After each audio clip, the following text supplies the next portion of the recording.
Guys, wala bang ilaw sa inyo dyan? Hindi ba umabot yung kuryente? Pwede nyo itong gayahin guys para mayroon kayong ilaw sa bahay nyo. Para hindi naman masyadong madilim. Halimbawa yung ginagamit nyo gas, pwede nyo itong gayahin. Wala namang itong gas to.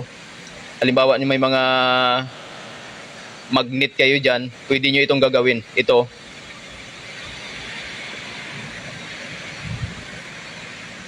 Idinikit yung wire sa socket.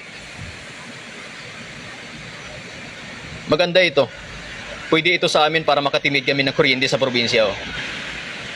Pwede ko itong gagayahin din. Yung dulo niya, 2 thread yung ginamit. Idinikit yung 2 wire. Tapos gumamit lang siya ng 2 speaker na mayroong magnet sa likod.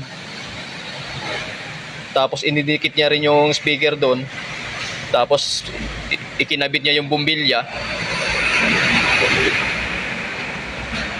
Tapos yung ginawa niya, idinikit niya yung 2 thread doon sa speaker. Ayun oh, ang galing oh. Ayun, nagkailaw na oh. Magaling. Sa mga liblib na lugar na hindi ay naabot ng kuryente, pwede ito. Pwede niyong gagayahin para meron kayong ilaw. So yun lang guys, pa-share naman ng video.